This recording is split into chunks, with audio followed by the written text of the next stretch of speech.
Good morning and good evening friends. चलिए हम लोग चलते हैं आज के सेट में।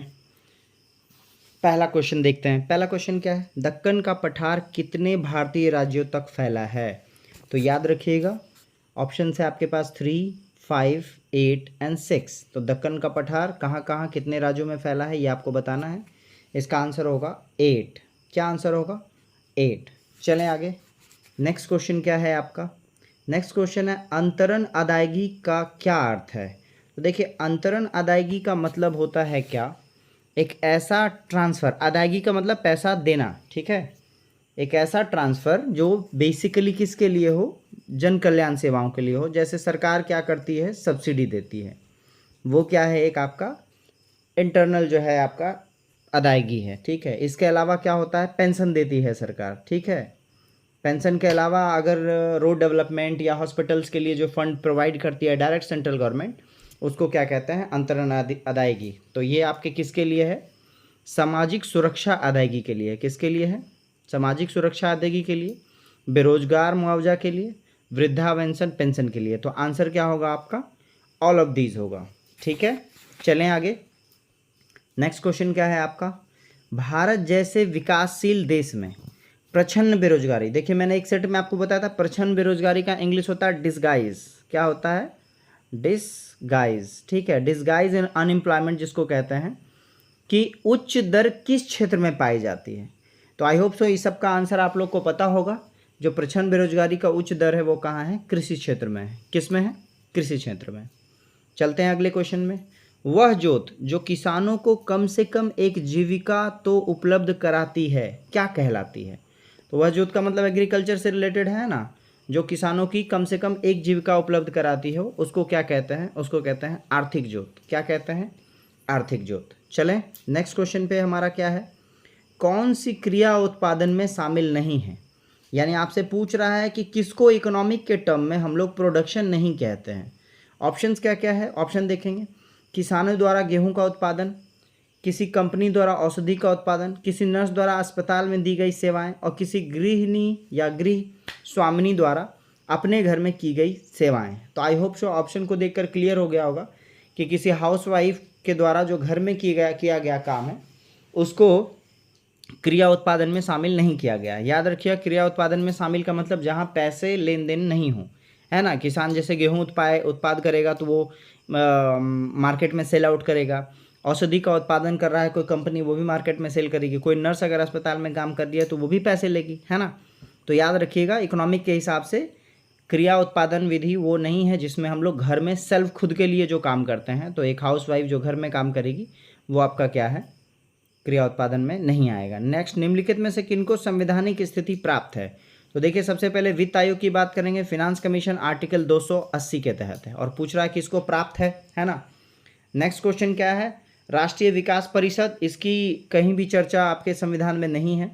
नेक्स्ट, चुनाव आयोग की बात करेंगे तो आर्टिकल 324। कौन सा? आर्टिकल 324। और योजना आयोग भी आपके संविधान में नहीं है। हालांकि अब योजना आयोग नहीं पूछेगा, क्वेश्चन में हो सकता है नीति आयोग आपसे पूछे, तो नीति आयोग भी आपका असंवैधानिक है, ठीक है। तो आपके ऑप्शंस के अकॉर्डिंग क्या होगा? ए और सी। तो ए और सी किस में? पहला ऑप्शन में। चलते हैं फ्रेंड अपने अगले क्वेश्चन में। अगला क्वेश्चन क्या है? भारत के राष्ट्रपति के चुनाव में जीतने वाले प्रत्याशी को प्राप्त करना चाहिए तो कितना % वोट चाहिए, उसके बारे में बात कर रहा है। पहला, डाले गए मतों का अधिकांश। सेकंड, डाले गए मतों का 66%, ठीक है। थर्ड ऑप्शन क्या है आपका? थर्ड ऑप्शन है आपका डाले गए मतों का 50%। तो 50% का मतलब सीधा सीधा हो गया आपका 50%। तो 50% पे किसी को विजेता नहीं बना सकते। आंसर क्या होगा?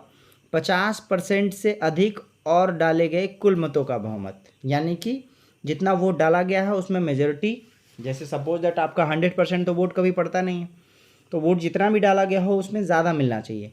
और जनरली याद रखिएगा, अगर हम पॉलिटिकल साइंस के पॉइंट ऑफ व्यू से बात करेंगे तो हम लोग इसी ऑप्शंस को कहते हैं 50% + 1 वोट।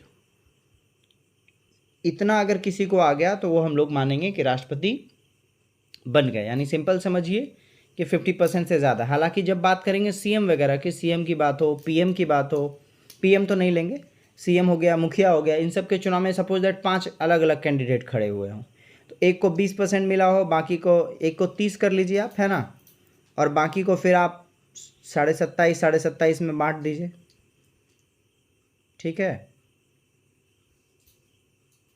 तो आप देखेंगे कि जो मेजोरिटी है उसको हम लोग क्या करते हैं, विनर कर देते हैं। बट यहाँ पर जब प्रेसिडेंट की बात होगी तो 50% से थोड़ा अधिक होना चाहिए, एक भी अगर अधिक होगा तो उनको हम प्रेसिडेंट कंसिडर कर लेते हैं। चले आगे। भारत के उच्चतम न्यायालय की स्थापना की गई थी, तो ये देखिए किसके द्वारा, तो ऑप्शन है आपका संविधान द्वारा, संसद के कानून द्वारा, राष्ट्रपति के अध्यादेश द्वारा और 1947 के अधिनियम द्वारा। तो इसका आंसर क्या है, इसका आंसर है संविधान द्वारा, ठीक है। जो सुप्रीम कोर्ट है इसकी चर्चा आर्टिकल 124 में हुई है और 1950 में सुप्रीम कोर्ट का फॉर्मेशन हुआ है। अच्छा, एक क्वेश्चन और क्रिएट होता है कि संविधान जो आपका सुप्रीम कोर्ट है उसमें टोटल अभी कितने न्यायाधीश हैं, तो याद रखिएगा एक CJI chief justice of India plus 33 न्यायाधीश हैं, ठीक है। एक चीफ जस्टिस ऑफ इंडिया और प्लस 33, अगर कुल बोलेगा तो 34 और सेपरेट अगर बोलेगा तो 1 प्लस 33, ठीक है। चलें आगे। नेक्स्ट क्वेश्चन क्या है, राष्ट्रगीत के रचयिता कौन है। तो आई होप सो इस क्वेश्चन का आंसर का जवाब आप लोग कमेंट बॉक्स या लाइव चैट में देंगे, है ना। ऑप्शंस क्या है आपका, DN टैगोर, बंकिम चंद्र चटर्जी, RN टैगोर और शर्मिला टैगोर। तो आई होप सो इसका जवाब आ गया होगा। चलते हैं हम लोग अगले क्वेश्चन में। अगला क्वेश्चन क्या है आपका, प्लासी की लड़ाई किनके बीच लड़ी गई थी। तो देखिए जब भी हम लोग मध्यकाल से आधुनिक काल में आते हैं तो दो लड़ाइयाँ हैं जो ईस्ट इंडिया कंपनी की बहुत इंपॉर्टेंट है। एक तो है बैटल ऑफ प्लासी और एक है बैटल ऑफ बक्सर, प्लासी और बक्सर का युद्ध। तो जो प्लासी का युद्ध था वो कब हुआ था आपका, पहले तो देखिए किनके किनके बीच में हुआ था, इसका जवाब देना है। तो ये हुआ था आपका ईस्ट इंडिया कंपनी और सिराजुद्दौला के बीच में। किसके बीच में, ईस्ट इंडिया कंपनी और सिराजुद्दौला के बीच में। सिराजुद्दौला कौन थे, बंगाल के नवाब थे। कौन थे, बंगाल के नवाब थे। पहला चीज़ ये क्लियर हो गया आपका, आंसर नंबर 3।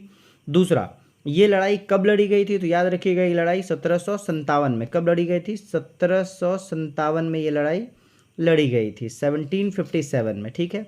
और जब हम बात करेंगे मध्यकालीन से आधुनिक काल आने का, आधुनिक भारत आने का, है ना, जब इतिहास की बात करेंगे मिडेवल से मॉडर्न में आने का, तो दो बैटल है जिसके बारे में आपको एकदम अच्छे से याद होना चाहिए। एक तो है बैटल ऑफ प्लासी और एक है बैटल ऑफ बक्सर।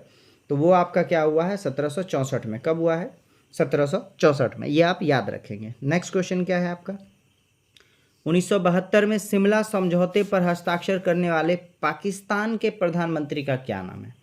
तो याद रखिएगा पाकिस्तान के 1972 में शिमला समझौता वाला पर हस्ताक्षर। अब बहुत ध्यान से समझिएगा 1972 का शिमला समझौता क्यों हुआ था। 1971 में जो हम लोगों ने बांग्लादेश को आज़ाद कराया, है ना, उसके बाद ये शिमला समझौता हुआ था। और इसमें जो है कौन थे, जुल्फ़िकार अली भुट्टो, ये हैं। इनका फुल फॉर्म क्या है, ये तो लिखा हुआ JA भुट्टो, तो इनका फुल फॉर्म है जुल्फ़िकार अली भुट्टो। ये पाकिस्तान के उस टाइम के प्रधानमंत्री थे। और जैसे ही मैंने कहा 1971 जब हमने बांग्लादेश को आज़ाद कराया था, तो इसका मतलब है हमारे टाइम में, मतलब उस टाइम में हमारे देश में जो प्रधानमंत्री थी वो कौन थी, इंदिरा गांधी थी। कौन थी, इंदिरा गांधी थी। क्लियर। चलें आगे। नेक्स्ट क्वेश्चन क्या है आपका, नेक्स्ट क्वेश्चन है असहयोग आंदोलन शुरू हुआ था। तो आई होप सो आप लोग इस क्वेश्चन का जवाब दे देंगे जब तक मैं ऑप्शन बोलूँगा।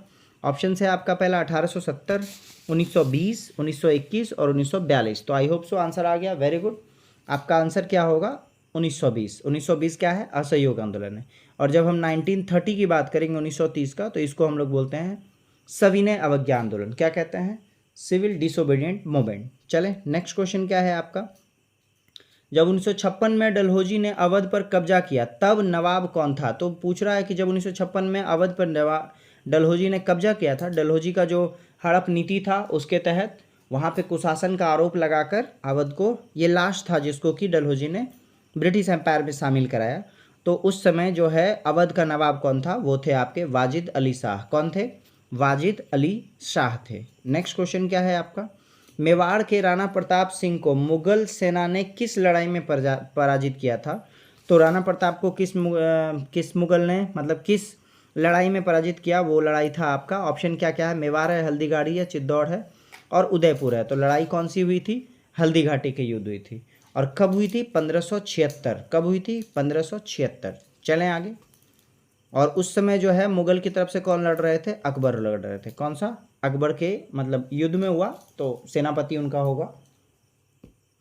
चलते हम लोग नेक्स्ट क्वेश्चन को।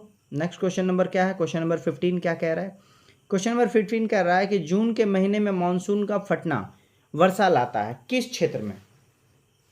तो ये क्षेत्र है आपका ऑप्शन पढ़ लेते हैं हम लोग। ऑप्शन है केरल और कर्नाटक में, केरल और तमिलनाडु के दक्षिणी तट में, केरल तमिलनाडु आंध्र प्रदेश में, केरल तमिलनाडु और कर्नाटक में। तो याद रखिएगा इसका आंसर क्या है आपका, इसका आंसर है केरल तमिलनाडु के दक्षिणी तट में, है ना। ये जो आपका भारत का प्रायद्वीपीय क्षेत्र है, यहाँ ये वाला पार्ट आपका केरल है, इधर आपका क्या तमिलनाडु है। तो इसके दक्षिणी तट पे हमारा आता है जून के टाइम में जो आपका मानसून आता है। नेक्स्ट क्वेश्चन है, हिमालय में 3600 मीटर से ऊपर एक विशिष्ट प्राकृतिक वनस्पति है, उसको क्या कहते हैं, है ना। कितने मीटर से ऊपर, 3600 मीटर से ऊपर, तो उसको क्या कहा जाता है। ऑप्शन है आपके पास अल्पाइन घास, अल्पाइन वन, शंकु वृक्ष और उपोष्ण चीड़ वन। तो याद रखिएगा आंसर क्या होगा आपका, अल्पाइन घास स्थल। क्या बोलेंगे, अल्पाइन घास स्थल। नेक्स्ट क्वेश्चन क्या है, मोतीलाल नेहरू और चित्तरंजन दास ने निम्न में से किस संस्था की स्थापना की थी। तो वंस मोर ये क्वेश्चन ऐसा है जिसका जवाब आप लोग लाइव चैट या कमेंट बॉक्स में देंगे। फर्स्ट ऑप्शन है स्वराज पार्टी, सेकंड है फॉरवर्ड ब्लॉक, थर्ड है कांग्रेस पार्टी और फोर्थ है इनमें से कोई नहीं। चलिए all of you thank you.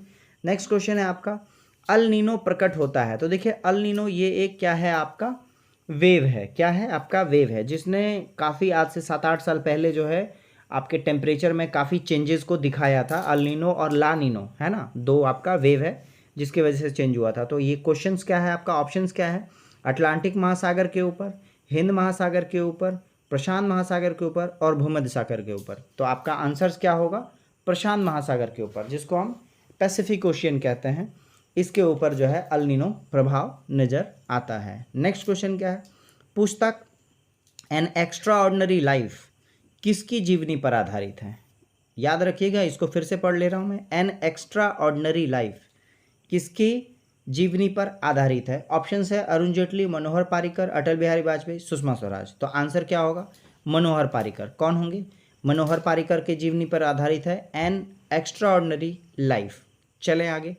Next question क्या है, अच्छा क्वेश्चन अगर ये पूछ दे कि मनोहर पारिकर थे कौन, तो हमारे पूर्व रक्षा मंत्री थे। कौन थे, हमारे पूर्व रक्षा मंत्री थे और साथ ही साथ गोवा के कुछ दिन मुख्यमंत्री भी रहे।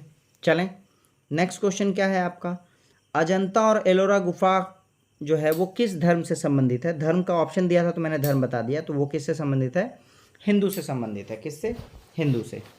नेक्स्ट क्वेश्चन क्या है आपका, क्वेश्चन नंबर 21, देश का 12वां भारतीय प्रबंधन संस्थान, यानी कि याद रखिए IIM बोलते हैं, Indian institute of management, Uttarakhand में कहाँ शुरू किया गया। यानी कि आपको सीधा सीधा पूछ रहा है कि उत्तराखंड के इस 4 जगह में जो 12वां IIM है वो कहाँ स्थापित किया गया है। तो याद रखेंगे वो कहाँ है आपका, काशीपुर। पहला ऑप्शन सही है, काशीपुर में 12वां IIM स्थापित हुआ। अच्छा क्वेश्चन ये है कि प्रेजेंट में टोटल कितने IIM हैं, तो वो हैं आपके 20। कितने हैं, 20 IIM है पूरे देश में। अच्छा क्वेश्चन ये आता है कि IIM करती क्या है, तो IIM से लोग MBA करते हैं, इंडियन इंस्टीट्यूट ऑफ मैनेजमेंट। जो कैट का एग्ज़ाम होता है, कॉमन एप्टीट्यूड टेस्ट, वो इसी IIM में एडमिशन के लिए होता है। नेक्स्ट क्वेश्चन क्या है, 2 समुद्रों को जोड़ने वाले जल के एक संकीर्ण खंड को क्या कहा जाता है। याद रखिएगा 2 आपके पास सी है, उस सी को बीच में जोड़ने वाले एक छोटा सा एरिया को, पार्ट को क्या कहते हैं। तो हम लोग पहले ऑप्शन देख लें, फिर मैं इसको डिटेल में समझाता हूँ आपको। ऑप्शन से आपके पास इसको खाड़ी बोलेंगे, दूसरा स्टेट, तीसरा प्रायद्वीप और चौथा पठार। ऑप्शन क्या है आपके पास, ये 4 ऑप्शन है और आंसर क्या होगा, स्ट्रेट होगा। क्या होगा, स्ट्रेट होगा। अच्छा ये स्ट्रेट का मतलब सीधा नहीं होता है, ये स्ट्रेट कहते हैं, जैसे पाक स्ट्रेट आपने नाम सुना होगा भारत में, जहाँ भारत और श्रीलंका के बीच के जोड़ती है, उसको हम लोग पाक स्ट्रेट कहते हैं। तो वैसे ही आपका क्या एक जिब्राल्टर स्ट्रेट भी है। तो जिब्राल्टर किसको किसको जोड़ता है, तो देखिए एक तरफ है आपका भूमध्य सागर, मेडिटेरियन सी जिसको कहते हैं, और एक तरफ ये एस प्रकार का आपका क्या है, अटलांटिक है। इन दोनों को, यहाँ आपका यूरोप है और नीचे आपका अफ्रीका है, और नीचे वाले इस पॉइंट पे, अभी हम लोग थोड़ी देर में मैप देखेंगे, नीचे वाले इस पॉइंट पे आपका एक जिब्राल्टर जगह है, तो इस जगह को हम लोग बोलते हैं जिब्राल्टर स्ट्रेट। देखिए इस वर्ल्ड मैप में, इस वर्ल्ड मैप में मैं जूम कर रहा हूँ, तो देखिए आपका क्या है, नीचे ये आपका अफ्रीका है ना, ये वाला जो जोन है ये क्या है आपका अफ्रीका है, ठीक है। और अब हम लोग बात कर रहे थे किसकी, अफ्रीका के मेडिटेरियन सी की। किसकी बात कर रहे थे, मेडिटेरियन सी की। तो देखिए ये आपका जो है आपका ये भूमध्य सागर है ना, ये आपका क्या है, मेडिटेरियन सी है। ये मेडिटेरियन सी बेसिकली यहाँ तक फैला हुआ है, और यहाँ आपका अटलांटिक है, ठीक है। इन दोनों के बीच में यहाँ पर एक जगह है जो जोड़ रहा है एक दूसरे को। अच्छा, जब इसको जूम करके देखते हैं तो देखते हैं क्या मिलता है हम लोगों को। जैसे ही हमने जूम किया तो देखिए यहाँ पर लिखा हुआ है जिब्राल्टर। क्या लिखा हुआ है? जिब्राल्टर। और यही क्या है? ये वाला वो पॉइंट है जो मेडिटेरियन सी और यानी कि भूमध्य सागर और ये अटलांटिक महासागर को जोड़ता है। चलते हैं हम लोग अपने अगले क्वेश्चन पे। अगला क्वेश्चन क्या है? निम्न में से कौन आज़ादी के आंदोलन का पूर्ण समर्थक था? तो याद रखिएगा, ऑप्शंस है आपके पास जे.आर.डी. टाटा, राम प्रसाद गोयनका, घनश्याम दास बिरला और ऋषि मोदी। तो याद रखिएगा इसका आंसर है आपके कौन? घनश्याम दास बिरला। ये क्या है? आज़ादी के आंदोलन के पूर्ण समर्थक थे। जहाँ भी आपको किसी भी तरह का कोई फंडिंग का ज़रूरत पड़ता था तो वहाँ ये ऑलवेज अवेलेबल रहते थे। चलें आगे। नेक्स्ट क्वेश्चन क्या है आपका? रतन टाटा की सेवानिवृत्ति के बाद टाटा समूह का प्रमुख कौन बना? तो याद रखिएगा कौन बने थे। ऑप्शंस हैं आपके पास अजीम प्रेमजी, सारस मिस्त्री, नुस्ली वाडिया या बी मुथुरामन। तो याद रखिएगा आंसर कौन सा है आपका? सारस मिस्त्री। कौन? रतन टाटा के रिटायरमेंट के बाद जो टाटा समूह के जो हेड कौन बनाए गए थे? सारस मिस्त्री को बनाया गया था। नेक्स्ट क्वेश्चन कौन सा है? हंस दमयंती के चित्र को किसने बनाया? तो याद रखिएगा इस क्वेश्चन को जो मुझे कंटिन्यू फॉलो कर रहे हैं उनको पता होगा इस क्वेश्चन का आंसर क्या है आपका। इस क्वेश्चन का आंसर है राजा रवि वर्मा। कौन है? राजा रवि वर्मा। चलें आगे। नेक्स्ट क्वेश्चन क्या है आपका? भारत में सबसे बड़े खारे पानी की झील है? तो याद रखिएगा ऑप्शंस क्या क्या है? चिल्का झील, सांभर झील, वुरल झील और डल झील। तो इसका आंसर क्या होगा? उड़ीसा में है जो झील वही आपका है और आंसर क्या है? चिल्का झील। चिल्का झील कहाँ स्थित है? उड़ीसा में है। और भारत की सबसे बड़ी खारे पानी की झील कौन सी है? चिल्का झील है। चलते हैं हम लोग अगले क्वेश्चन में। अगला क्वेश्चन क्या है? शाहजहां के 4 पुत्रों में से किसने अथर्ववेद का अनुवाद कराया? तो ऑप्शन है आपके पास सूजा है, मुराद है, औरंगजेब है और दारा शिकोह है। तो आंसर क्या होगा आपका? आंसर होगा दारा शिकोह। कौन? दारा शिकोह। तो याद रखेंगे दारा शिकोह ने कई सारे जो हिंदी संस्कृत के ग्रंथ थे उनको फारसी में अनुवाद कराया। ठीक है, चलें आगे। नेक्स्ट क्वेश्चन है मानसरोवर स्थित है? तो याद रखिएगा मानसरोवर कहाँ स्थित है? तो आपका आंसर है क्या? चीन में। कहाँ है? चीन में। मानसरोवर जो है कहाँ स्थित है? चीन में। ये आप ध्यान में रखेंगे। चले आगे। नेक्स्ट क्वेश्चन कह रहा है निम्न में से कौन सी नदी सबसे लंबी है? तो देखिए इस क्वेश्चन में काफ़ी कंट्रोवर्सी है। अगर कहे कि कौन सी नदी भारत की सबसे लंबी है, अगर भारत ऐड रहता तो आंसर आप फटाक से क्या कौन मार देते? गंगा मार देते। अगर दक्षिण भारत रहता, बहुत आराम से समझिएगा, दक्षिण भारत रहता तो आप गोदावरी मार देते। ठीक है, आपसे पूछा गया कौन सी नदी सबसे लंबी है, ना भारत पूछा, ना विश्व पूछ रहा, ना एशिया पूछ रहा, कुछ नहीं। ऑप्शंस 4 दिए हुए हैं। तो इस चारों में जो है सबसे लंबी नदी कौन सी होगी? ब्रह्मपुत्रा नदी होगी। कौन सी? ब्रह्मपुत्रा नदी होगी, क्योंकि ब्रह्मपुत्रा ऐसे चीन से निकल के फिर अरुणाचल प्रदेश से घुस के फिर वापस से बांग्लादेश होके हुए बंगाल की खाड़ी में गिरती है। ठीक है, तो अब बात कर लें डिस्टेंस की, टोटल लंबाई की। तो याद रखिएगा जो हम लोग गंगा है उसकी लंबाई है आपका 2525 किलोमीटर। ठीक है, जब गोदावरी की बात करेंगे तो गोदावरी है 1465 किलोमीटर। ठीक है, जब सिंधु नदी की बात करेंगे तो वो है आपका 2880 किलोमीटर। और जब बात करेंगे ब्रह्मपुत्रा की तो वो लगभग 2900 किलोमीटर है। तो दैट्स वाई याद रखिएगा, अगर कभी इस तरह का क्वेश्चन आ जाए तो ऐसा नहीं कि बिना पढ़े आप गंगा मार दी और आगे बढ़ गए। क्वेश्चंस को बहुत ध्यान से पढ़ना भी ज़रूरी है। चलें आगे। नेक्स्ट क्वेश्चन क्या है? नॉट जस्ट एन अकाउंटेंट पुस्तक किसने लिखी थी? ठीक है, ऑप्शंस देख लेते हैं हम लोग। ऑप्शंस क्या क्या हैं? विनोद राय, शोभा डे, के नटवर सिंह और संजय बारू। तो आंसर क्या होगा आपका? तो आंसर होगा विनोद राय। अच्छा, ये क्या है नॉट जस्ट एन अकाउंटेंट? तो क्वेश्चन ये उठता है कि विनोद राय थे क्या? तो याद रखिएगा विनोद राय हमारे पूर्व सीएजी रह चुके हैं। क्या रह चुके हैं? CAG, controller and auditor general. अच्छा, फिर आ गया कि सीएजी की चर्चा किस आर्टिकल में है? तो सीएजी की चर्चा आर्टिकल 148 में। चलें, आई होप सो मैं आप लोगों का रिवीजन काफ़ी करा पाता हूँ। जैसे ही मुझे सिमिलर क्वेश्चन मिलता है या कुछ एक्स्ट्रा फैक्ट मिलता है मैं बिल्कुल डील करता हूँ।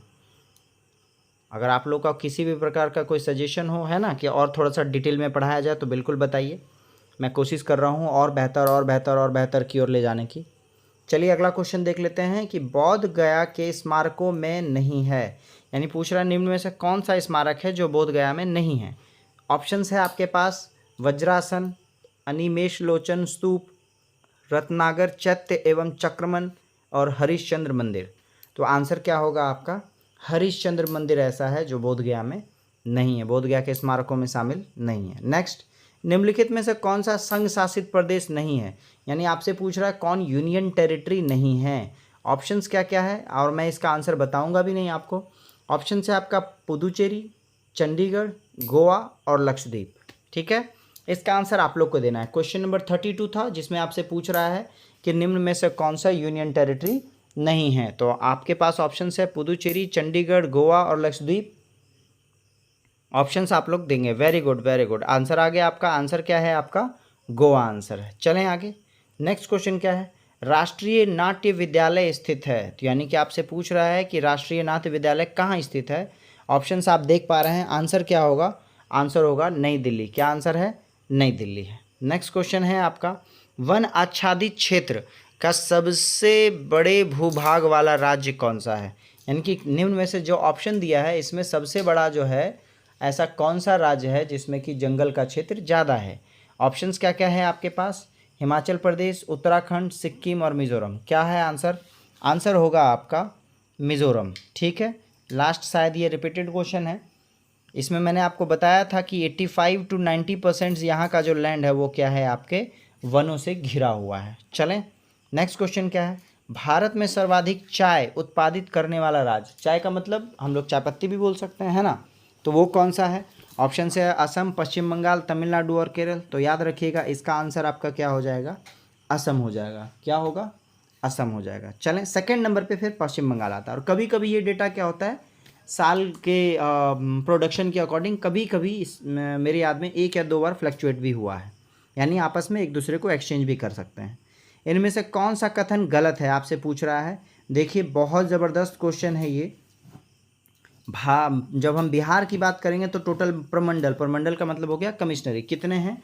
तो टोटल कमिश्नरी हमारे पास कितने हैं? 9 हैं। ठीक है, उसमें से ये 4 आपको दिया है वह है कमिश्नरी, है ना। और इस कमिश्नरी के बारे में पूछ भी रहा है आपसे कि इस कमिश्नरी का जो जुरिडिक्शन है, जो क्षेत्र है, अधिकार है, वो कहाँ कहाँ है। तो देखिए सबसे पहले पटना की बात कर लेता है। तो पटना में है, पटना है, नालंदा है, बक्सर है, भोजपुर है, रोहतास है और कैमूर है ना। साथ ही साथ इसमें आपका बक्सर भी हो ही गया। नेक्स्ट है आपका क्या? मगध प्रमंडल। तो मगध में क्या क्या है आपका? मगध में गया है, जहानाबाद है, नवादा है, औरंगाबाद है और अरवल है। ठीक है, फिर बात कर लें किसका? मुंगेर प्रमंडल का। तो मुंगेर में क्या क्या है वो भी देख लेते हैं।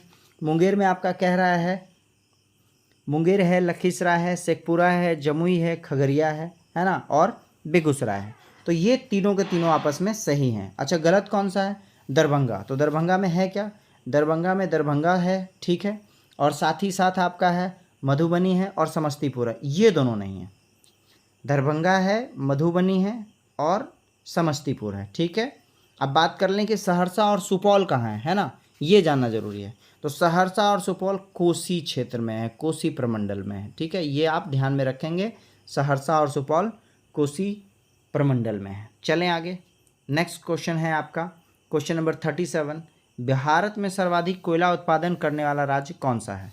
तो आपके ऑप्शंस में है छत्तीसगढ़, उड़ीसा, मध्य प्रदेश, झारखंड। आंसर क्या होगा? आंसर है आपका झारखंड। चलें नेक्स्ट क्वेश्चन है, निम्नलिखित में से किस युद्ध के बाद भारत में मुगल साम्राज्य की स्थापना हुई? तो आप लोग को पता होगा जब मुगल साम्राज्य की बात कर रहे हैं तो सीधा मेरे दिमाग में आना चाहिए 1526। और ये कौन सा युद्ध था? ये था पानीपत का प्रथम युद्ध, जब इब्राहिम लोदी को बाबर ने हराया था पानीपत के प्रथम युद्ध में। चलें आगे। नेक्स्ट क्वेश्चन क्या है? राज्यसभा की अधिकतम संख्या सदस्य संख्या कितनी हो सकती है? तो राज्यसभा में जो अधिकतम सदस्य संख्या है वो है 250। कितना है? 250, जिसमें 2 बंटवारा है। क्या बंटवारा है? 238 हो सकता है राज्यों से और 12 होगा आपका किससे? जो मनोनीत होते हैं, जो आपके राष्ट्रपति मनोनीत करते हैं, वो आपके 12 लोग हैं। क्लियर हो गया? और कोई प्रॉब्लम? चलें नेक्स्ट क्वेश्चन क्या है आपका? स्वतंत्र भारत का पहला छात्र आंदोलन कहाँ हुआ था? And we have to so proud, हम लोग को बिल्कुल गर्व होना चाहिए कि स्वतंत्र भारत के बाद जो पहला छात्र आंदोलन हुआ था वो कहाँ हुआ था? पटना में हुआ था। कहाँ पे हुआ था? पटना में हुआ था। अच्छा क्वेश्चन है कि कब हुआ था? तो 1955 में हुआ था। कब? 1955 में हुआ था। चलें आगे। नेक्स्ट क्वेश्चन क्या है? संविधान की 8वीं अनुसूची में निम्नलिखित में से कौन सी भाषा सूचीबद्ध नहीं है? तो देखिए बोडो, डोगरी और संथाली, बहुत ध्यान से समझिएगा, ये वर्ड आपने सुना होगा। बोडो, डोगरी, संथाली और साथ ही साथ इसमें मैथिली को भी ऐड कर लीजिए। किसको? मैथिली को। ठीक है, ये 4 जो है एक साथ हमारे संविधान में ऐड हुआ है। 92 संविधान संशोधन 1992 कॉन्स्टिट्यूशन अमेंडमेंट 2003 में, है ना, 2003 का विधेयक था जिसमें ये हमारे संविधान में मिला है। तो आपसे पूछ रहा कौन सा नहीं है, तो आंसर क्या होगा? इंग्लिश। टोटल 22 लैंग्वेज में इंग्लिश हमारा नहीं है। चलें आगे। नेक्स्ट क्वेश्चन क्या है? Question number 42। नीति आयोग के वर्तमान उपाध्यक्ष कौन है? तो देखिए इसमें आप स्टार मार्क लगा लीजिए। आंसर कौन होंगे? सुमन बेरी। कौन होंगे? सुमन बेरी। ठीक है, ये आपके नीति आयोग के वर्तमान उपाध्यक्ष हैं। नेक्स्ट क्वेश्चन है ये है, भारत के उच्च न्यायालय में मुख्य न्यायाधीश बनने वाली प्रथम महिला कौन थी? आपको कह रहा है उच्च न्यायालय में, उच्चतम नहीं बोला है, ध्यान देंगे। उच्च न्यायालय में यानी हाईकोर्ट में बनने वाली मुख्य न्यायाधीश कौन थी प्रथम महिला? तो वो कौन थी? लीला सेठ। कौन थी? लीला सेठ। अच्छा, क्वेश्चन है कि कहाँ के हाईकोर्ट में बनी? तो हिमाचल प्रदेश में, एचपी में, हिमाचल प्रदेश की वो जो है वो फीमेल जो है न्यायाधीश बनी। ठीक है, चलें आगे। नेक्स्ट क्वेश्चन क्या है आपका? बिहार में राज्यसभा सदस्यों की संख्या कितनी है? देखिए मोस्ट इंपॉर्टेंट बिहार का क्वेश्चन है ये और बहुत बेसिक्स क्वेश्चन है। राज्यसभा में बिहार में कितने हैं? 20 हैं, 14 हैं, 16 हैं, 18 हैं। तो आंसर क्या होगा? आंसर आपका होगा 16। क्या होगा? 16। अच्छा, राज्यसभा में 16 है तो लोकसभा में कितना होगा? लोकसभा में हमारा कंट्रीब्यूशन है 40 सीट्स का। कितने सीट्स का? 40 लोकसभा सीट है बिहार में। चलें, और 16 राज्यसभा सीट है बिहार का। नेक्स्ट क्वेश्चन है, भारत भ्रमण पर आए ह्वेनसांग ने किस नगर का विस्तृत विवरण अपने यात्रा वृत्तांत में किया है? ऑप्शंस क्या क्या है आपके पास? ऑप्शन है आपके पास पाटलिपुत्रा, वैशाली, राजगीर और भागलपुर।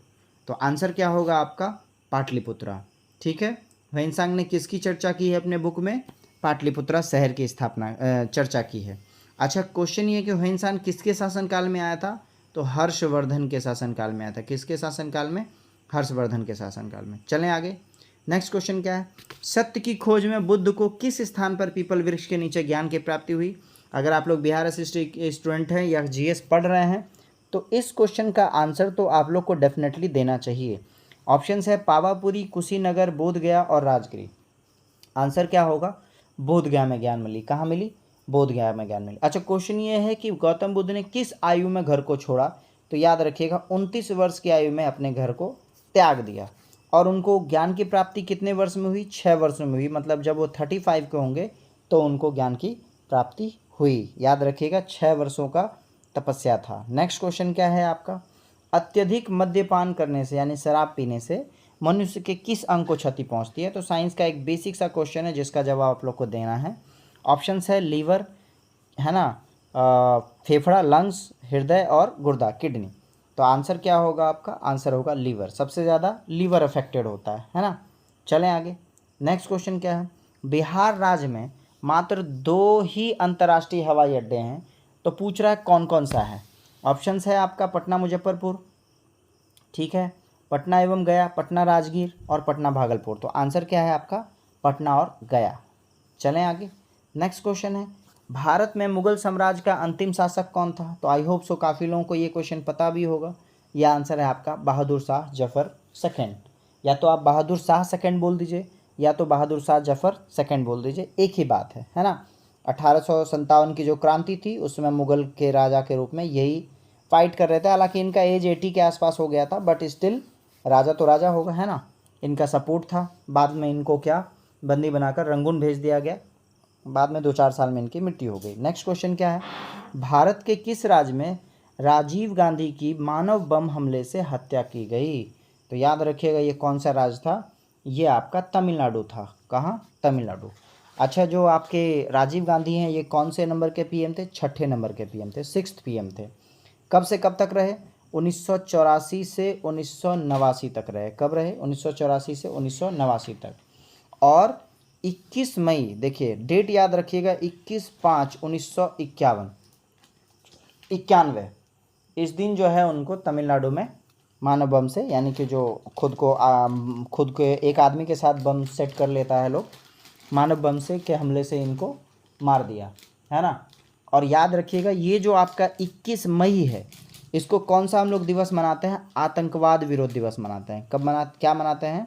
आतंकवाद विरोध दिवस। ठीक है, ध्यान रखेंगे 21 मई। चलिए हम लोग साइंस के कुछ क्वेश्चंस को ले लेते हैं, कुछ का टोटल 25 क्वेश्चन को लेंगे।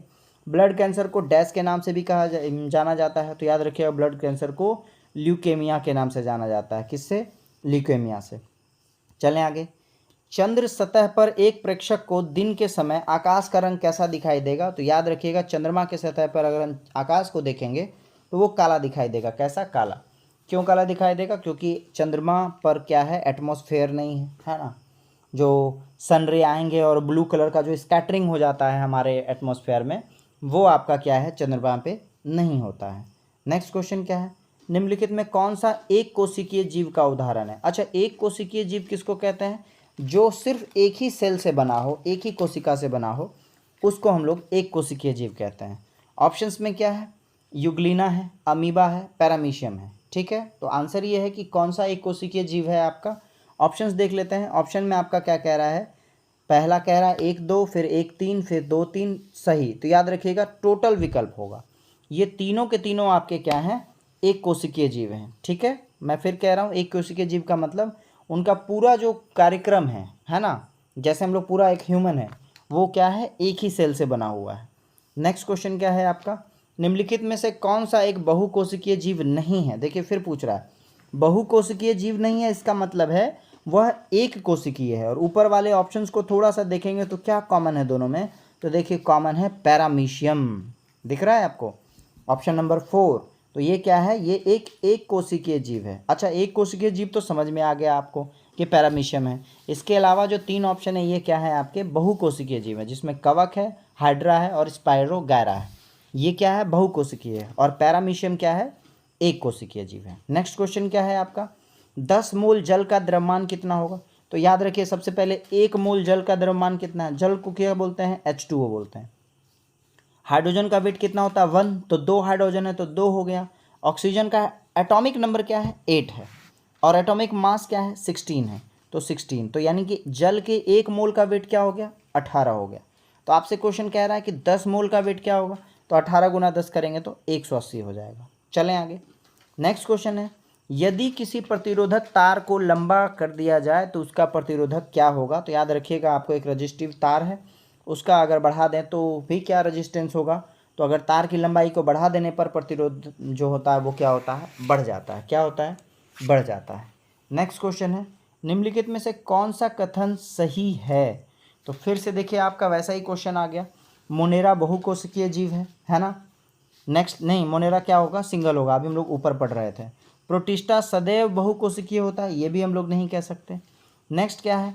कवक प्रकाश संश्लेषण नहीं करता है। ये याद रखिएगा, जो आपका कवक है वो प्रकाश संश्लेषण नहीं कर पाता है क्योंकि उसके पास क्लोरोप्लास्ट होता ही नहीं है। क्लोरोप्लास्ट जब तक नहीं हो, जिसमें क्लोरीन मौजूद रहता है, तब तक कोई भी चीज़ जो होता है वो प्रकाश संश्लेषण नहीं कर पाती है। तो आंसर क्या होगा? सिर्फ आंसर सी नंबर होगा। चलते फ्रेंड्स अपने अगले क्वेश्चन में। अगला क्वेश्चन क्या कह रहा है? पौधे के नरम हिस्से में उपस्थित अपेक्षाकृत पतली कोशिका भित्ति अंतरकोशीय स्थान के साथ अनिर्दिष्ट जीवित कोशिका से बनी होती है। यानी एक ऐसा जीवित कोशिका जिसका कोई दिशा नहीं हो, है ना, और पतला हो, नरम हो, है ना, उपस्थित नरम हिस्से में उपस्थित रहती है। ऐसा क्या है जो आपसे पूछ रहा है ऑप्शंस में? ऑप्शन क्या क्या है आपका? जटिल उत्तक, तो जटिल हो गया तो वैसे ही नहीं होगा। कोलेनकाइमा, स्क्लेरेनकाइमा और पेरेनकाइमा, तो आंसर क्या होगा? पेरेनकाइमा। क्या होगा? अब पेरेनकाइमा को यहाँ फुलफिल कीजिए तो पता चलेगा। पेरेनकाइमा पौधों के नरम हिस्से में उपस्थित अपेक्षाकृत पतली कोशिका भित्ति, यानी कि कोशिका वॉल के बारे में कह रहा है, अंतरकोशीय स्थान के साथ अनिर्दिष्ट, यानी कि कोई दिशा नहीं होती है, जीवित कोशिका से बना होता है। आंसर क्या है आपका? पेरेनकाइमा है। चलें आगे। नेक्स्ट क्वेश्चन क्या है आपका? नेक्स्ट क्वेश्चन है क्वेश्चन नंबर 58। 58 क्या कह रहा है? 59, सूक्ष्म जीव मृत पादपों पर डैश के उत्पादन के लिए क्रिया करते हैं। तो देखिए आपको सूक्ष्म जीव क्या मतलब? Micro organism.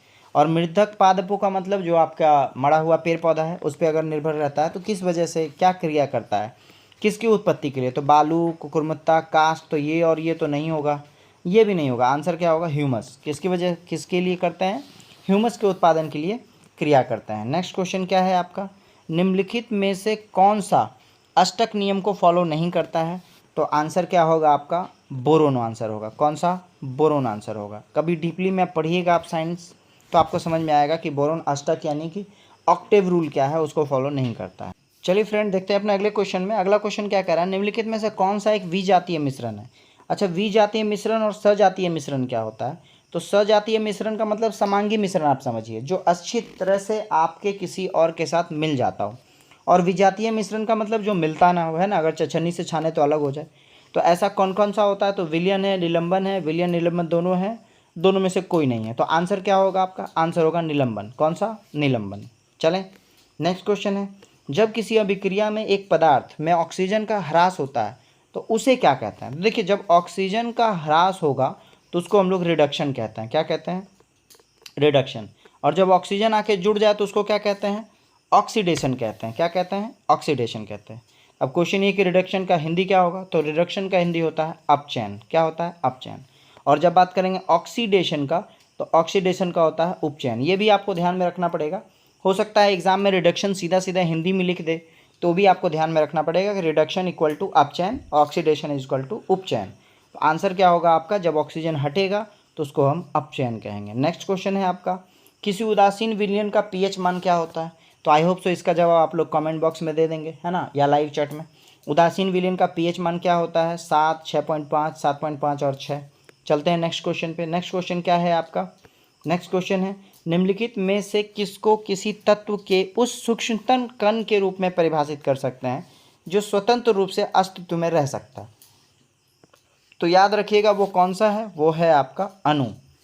याद रखिएगा, ये तीनों भी सूक्ष्मतम कण है अलग अलग, लेकिन आपको कह रहा है जो अस्तित्व में रह सकता है स्वतंत्र रूप से, यानी कि वो अकेला भी कंप्लीट पैकेज है। तो अकेला कंप्लीट पैकेज कौन सा होगा आपका? अणु होगा। चलें आगे। अकेला इलेक्ट्रॉन किसी काम का नहीं, अकेला न्यूट्रॉन किसी काम का नहीं, अकेला प्रोटॉन किसी काम का नहीं। नेक्स्ट क्वेश्चन क्या है आपका? एक ऊष्मा शोषी प्रतिक्रिया क्या होती है? तो देखिए, ऊष्मा शोषी का मतलब हो गया शोषण करना, यानी एब्जॉर्ब करना, लेना। तो ऊष्मा शोषी प्रक्रिया क्या होगी? जो ऊष्मा को अवशोषित करती है, प्रतिक्रिया जिसमें ऊष्मा अवशोषित होती है। क्लियर? आंसर नंबर 2 होगा इसका। नेक्स्ट क्वेश्चन क्या है आपका?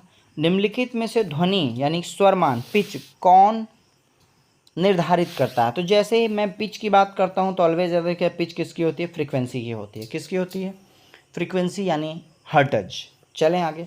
नेक्स्ट क्वेश्चन क्या है? अतिशीलन, सुपर कूलिंग किसी द्रव को डैश शीतलन करता है? तो याद रखिएगा, सुपर कूलिंग की बात हो रही है तो अत्यधिक करेगा। अत्यधिक कूलिंग करने का मतलब याद रखिएगा 0 डिग्री से कम पर ले जाना। कहाँ पे? 0 डिग्री से कम पे, यानी कि माइनस में ले जाना। टेम्परेचर अगर माइनस में चला गया तो समझिए कि वो क्या है? सुपर कूलिंग है। देख लेते हैं हम लोग ऑप्शंस क्या है। ऑप्शंस है हमारे पास गलनांक से नीचे। गलनांक का मतलब मेल्टिंग पॉइंट होता है? बिल्कुल नहीं। हिमांक से नीचे ये हो सकता है। गलनांक पर, गलनांक के ऊपर गलत है, तो याद रखिएगा उसके हिमांक पे, यानी कि जितने पे वो बर्फ़ जम जाता है, 0 पे अगर बर्फ़ जम रहा है पानी, तो 0 से भी नीचे ले गए तो उसको हम लोग क्या कहेंगे? सुपर कूलिंग कहेंगे। क्लियर? नेक्स्ट क्वेश्चन क्या है आपका? यदि किसी वस्तु पर लगाया गया बल की दिशा, ठीक है, वस्तु के गति के विपरीत दिशा में हो तो वस्तु की स्थिति। अब सोचिए आपके सामने कोई बॉल आ रहा है, आप उसको अपोजिट साइड धक्का मारेंगे, तो आपको ये नहीं कह रहा है कि आपका फोर्स उससे ज़्यादा है, लेकिन थोड़ा सा अगर लगाया जाए तो क्या होगा? उसकी स्पीड कम हो जाएगी। कैसे होगी? कम हो जाएगी। यहाँ क्वेश्चन में कभी नहीं कह रहा है कि वस्तु के विपरीत दिशा में बराबर हो फोर्स। अगर बराबर रहता तो रुक जाता, ज़्यादा रहता तो बिल्कुल उल्टा ही डायरेक्शन में चलता। तो आपसे पूछ रहा है सीधा सीधा कि लगाया गया बल की दिशा वस्तु के गति के विपरीत दिशा में हो तो वस्तु की गति क्या होगी? कम हो जाएगी, धीमी हो जाएगी, है ना। नेक्स्ट क्या है? ब्रायोफाइटा को प्रायः उभयचर पादप क्यों कहा जाता है? उभयचर का मतलब ही है जो जल और थल दोनों जगह रहता हो। ऑप्शंस के अकॉर्डिंग क्या है? वे जल तथा थल दोनों में पाया जाता है। कौन? ब्रायोफाइटा। याद रखेंगे, ब्रायोफाइटा क्या है? एक उभयचर है। उभयचर को इंग्लिश में क्या कहते हैं?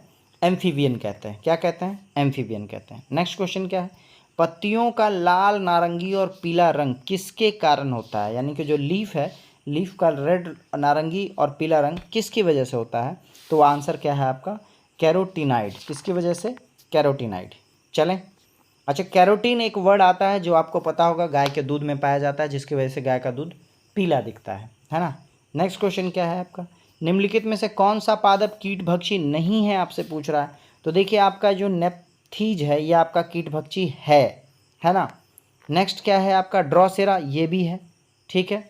फिर यूट्रिक्यूलेरिया, ये भी आपका कीटभक्षी है। ये जो कसकुट्टा है ये क्या है आपका कीटभक्षी नहीं है, क्या है कीटभक्षी नहीं है। चलें आगे, ये 3 नाम को याद रखिएगा, ये आपका कीटभक्षी है, मतलब ऐसा प्लांट जो कि कीड़ों को खाता हो। तो उसमें कौन कौन सा है आपका ड्रॉसेरा है, यूट्रिक्यूलेरिया है और नेपेंथीज है, जिसको घटपर्णी कहते हैं हिंदी में। चलें आगे, नेक्स्ट क्वेश्चन है क्वेश्चन नंबर 72। कह रहा है किस ग्रह को सांझ का तारा के नाम से जाना जाता है। तो हम लोगों को अच्छे से पता है, इस क्वेश्चन का जवाब आप लोग कमेंट बॉक्स में देंगे, किस ग्रह को सांझ या भोर का तारा कहते हैं। नेक्स्ट क्वेश्चन है आपका पूर्व से पश्चिम की ओर परिक्रमा करने वाले ग्रह का क्या नाम है।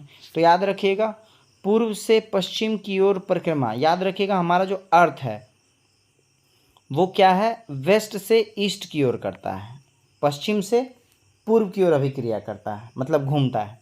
बट पूरे सोलर सिस्टम में सभी लोग वेस्ट से ईस्ट की ओर घूमते हैं, पश्चिम से पूर्व की ओर घूमते हैं। सिर्फ 2 ऐसे ग्रह हैं जिसमें एक तो आपका है शुक्र वीनस और एक आपका है यूरेनस। 2 ऐसे ग्रह हैं जिनका कि सूर्योदय पश्चिम में होता है ना, यानी कि वो पूरब से पश्चिम घूमते हैं। अच्छा, इसमें भी एक जो आपका यूरेनस है इसको हम लोग लेटा ग्रह कहते हैं। क्या कहते हैं, लेटा ग्रह। यानी ये इतना झुका हुआ है कि यहाँ पर लगता है जैसे आपका, जैसे हमारा अर्थ का क्या है, अर्थ आपके 90 डिग्री से 23.5 ये झुका हुआ, मतलब अर्थ ऐसे है। और जब यूरेनस की बात करेंगे लगभग लगभग 90 डिग्री झुका हुआ है, ऐसे इसका पोल है, नॉर्थ पोल इधर है, साउथ पोल इधर है, ऐसा। तो इस वजह से ये 2 ऑप्शंस आपके होंगे जिसमें कि क्या है आपका पूरब से पश्चिम की ओर परिक्रमा करने वाले ग्रह का नाम है। और थोड़ा सा डेप्थ में जाएंगे तो आपको क्या पता चलेगा, आंसर क्या है, वीनस होगा। यूरेनस का क्या है, पूरा का पूरा 90 डिग्री घुमा हुआ है, तो दैट इज़ वाई हम उसको लेटा हुआ ग्रह कहते हैं। वहाँ प्रक्रिया आपको उल्टी नज़र आती है, लेकिन 100% जो उल्टा है वो किसके साथ है, वीनस के साथ है। नेक्स्ट क्वेश्चन क्या है, ठोस में किस प्रकार का तरंग संचरण करता है। तो याद रखिएगा ठोस में दोनों प्रकार का करता है, अनुदैर्घ्य भी और अनुप्रस्थ भी, लेकिन दोनों एक साथ नहीं करता, अलग अलग सिचुएशन में करता है। चलें आगे, next question, question number 75 again computer का है। टेलीफोन लाइन को कंप्यूटर पर किसके माध्यम से जोड़ा जाता है। तो याद रखिएगा टेलीफोन लाइन को कंप्यूटर पे मॉडेम के माध्यम से जोड़ते हैं। किसके माध्यम से, मॉडेम के माध्यम से। और नेक्स्ट एक लास्ट क्वेश्चन हम लोग मैथ्स का ले लेते हैं। उन सभी अभाज्य संख्याओं का योग जो 17 से बड़ा नहीं है। तो 17 से बड़ा नहीं है का मतलब, बात समझिएगा, 17 से लार्जर नहीं है का मतलब हम लोग 17 भी ले सकते हैं, क्योंकि 17 क्या है, एक प्राइम नंबर है। तो हम लोग प्राइम नंबर लिखें तो क्या क्या हो जाएगा, 2 हो जाएगा, 3 हो जाएगा, +5 हो गया, +7 हो गया, +11 हो गया, 13 हो गया और 17 हो गया। इन सब का एडिशन बोला है। तो आई होप सो आप इन सब का एडिशन करके लाइव चैट या कमेंट बॉक्स में आंसर देंगे। चलिए, all of you, thank you, all the best, have a nice day.